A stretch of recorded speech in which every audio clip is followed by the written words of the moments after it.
We did it! We did it! 6 years finally wiped away. Praise God. They did it, guys. They did it. England give us holy grace, risen on the third day. Took his children from the hell's gate, make a vessel out of me so I could send him your way. Wanna lead a brother. What up, y'all? It's your boy Gabriel Vasquez, your host for Boricua Sports. And guess what, guys? It is over. The streak has ended. The Bears have finally beat the Packers for the first time in 6 years. Since 2018 with Mitch Trubisky when they clinched the division. I mean, that is something I have been living to see. I mean, it is just absolutely outstanding. I could not be happier. So, welcome in, guys. As you can tell, I'm back here with another pod. The Bears NFL season is over. The regular season for the NFL is also over. But the NFL playoffs are here, and we can't wait. So we're going to break down a couple things for you guys. Go over the Bears season a little bit, especially the game that they won. They broke their 10-game losing streak. They snapped their combined 18 years of drought regarding their NFL Road Sunday win, their drought against winning in Lambeau Field, and of course the drought of beating the not beating the Packers in 6 years. So that was a lot to go through. I made a little snippet, little video highlight in my Instagram, Boricua Sports _ Go check that out. I'm actually gonna drop my reaction to the Bears Packers game in a minute. But tough season, guys. A real tough season. I mean, we had high hopes. Started 4-2, looking good. Caleb looks good. Looked amazing. The defense was on fire. I mean, we were firing on all cylinders. There were high hopes and just a big excitement in Chicago for these Bears fans who haven't seen a winning team in a while. But the Washington Commanders destroyed our season. Technically, no, but I like to say they did because, I mean, after that game, we haven't won since, again, until the Packers lost or we beat the Packers. But for 10 straight games, we don't win. We don't beat teams like the Patriots. We don't beat teams like the Cardinals. Sorry, Ashton. We don't beat teams that are, semi-easy, that are not, that hard to beat. I mean, I even said the 49ers we should have beat. We could have won any game of our division games. We had, besides the Lions game on December 22nd, that was abysmal, but all the other games and the Vikings game on Monday night. But the other games, the 3 in a row, we had Lions, Vikings, Packers, Vikings, Lions, excuse me. They were all one-score games. In overtime, the Bears lost to the Vikings, obviously. That's heartbreak, kind of unlucky, sort of. Bad coaching on Thanksgiving Day with the Lions, that was unfortunate. What call was that? Ended up Matt Eberflus firing in mid-season, the first time in Bears history that's ever happened. And of course, the dreaded blocked field goal against the Packers at home, a 2019 win, that was also devastating. So, unlucky factors, of course, the Hail Mary against the Commanders, Jane Daniels throws that deep ball that fell short, and Tyreek Stevenson deflects it, and it, falls right into the receiver's hands, and, rest is history. But other than that, it was an unlucky, bad year. But I just have just some key points that are hard to believe. One thing for me is no Bears wide receiver this year had 1,000 yards. The closest was DJ Moore with 966. Williams is the second rusher for the Bears behind Swift. Caleb has 489 yards. Well, we all know Caleb threw for the most yards in a rookie season for the Bears in franchise history. Big plus. Future's bright for number 18. Go Bears. And that's just some compartments that we needed to focus on for next year. Obviously, fired offensive coordinator, fired head coach, 2 different OCs. Well, really 3 technically. You got obviously Thomas Brown. I actually don't know the recent one that was throughout Thomas Brown's interim head coach tenure. And then obviously you have Shane Waldron, who got fired after the Patriots game, only putting 3 lousy points. I mean, you can't have that. So a lot of happening in the coaching office and just in the coaching in general for Caleb, and he put up those numbers. Yes, he got sacked a bunch. He got sacked 68 times this year, which is abysmal. But he also set a Bears rookie record with 87.8 pass rating this season. So, I mean, a lot is bright. A lot is exciting. A lot is hopeful for the future of this Bears franchise in the offense.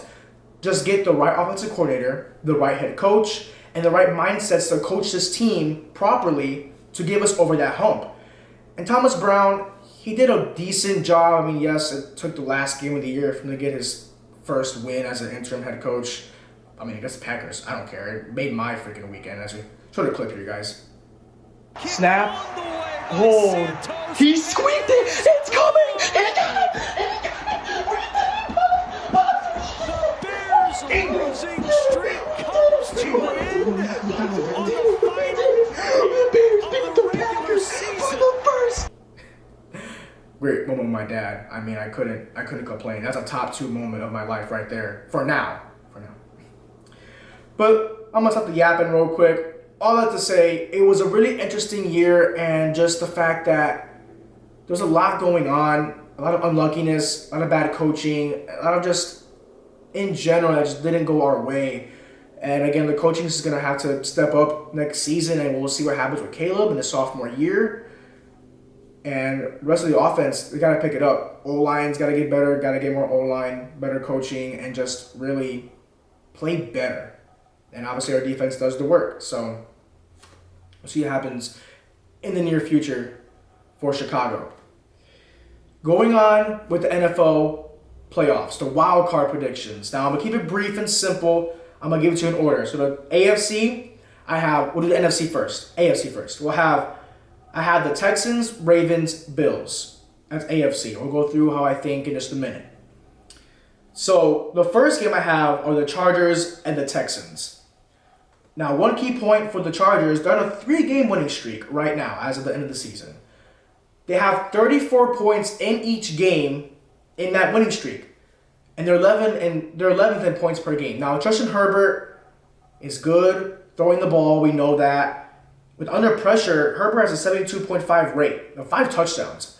And that means a lot because in the Texans' QB pressure is second in the league, and at least in the AFC. And that's going to be big for Herbert to scramble out of the pocket and make plays where he's pressured the most. That way he can find a way to make a play and get some scoring with that offense they have with Harbaugh at the helm. So with all that, though, I feel like C.J. Stroud will bounce back and have a good playoff run. He had a tough year this year. He had 12 interceptions, by the way. That's rough for C.J. Stroud. You don't want to see that. But we'll see what happens, and I feel like they're going to clutch up. Their defense with their rush game will probably get to them, and I just feel like they're 5-3 at home. So since they're playing at home, they might have a chance, and it's going to be a close game, but I will take the Texans in that one. Next one I have are the Steelers and the Ravens. Now, a lot of people have the Ravens in this one, and I will take Baltimore as well. I said it earlier. I mean, how can you not? You got Lamar Jackson, Derrick Henry. The defense for the Ravens has stepped up. They have not allowed 20 points in 4 straight games, and their offense is 31+ in their last 4 straight. So it's big. I know it's a rivalry game. Steelers, Ravens. It's going to be big. They got to stop Henry. When Henry rushes for 90+ yards, the Ravens are 10-0. And obviously you have Lamar as a threat, so that's big as well. One big key, though, for the Ravens to not have, that don't have any of their guys, they don't have Zay Flowers. He probably won't play. He got injured with his ankle. But the Ravens did beat the Bills and the Bucks with Zay Flowers seeing only combined 3 targets. So I think they'll be just fine. They find a way to run the ball well, which even though the Steelers' pass rush is really good, and their pass D honestly is not that bad. It's under 18 points this year, but basically with the Ravens offense and the defense not allowing 20 points and the Steelers offense struggling themselves, I just don't see the Steelers pulling it off. So I'm going to give the Ravens the edge, and they'll move on to second round. Now we have the Denver Broncos and Buffalo Bills. I am pushing for this Bills team to make a run. They should have been number 1 overall seed. The Chiefs are just a lucky team. But how can you not? Again, the same thing with the Ravens. Amazing quarterback, great offense, good running game. Their defense is about average, middle of the pack. Even though Denver has a top 5 scoring defense, which could be huge, I just don't see Allen, at least in this round of the playoffs, making any mistakes. But again, we'll see. The Bills playoffs is just they always have bad luck against them in the biggest stages. We know that against the Chiefs and Bengals and just in general. But I'll take the Bills in this one.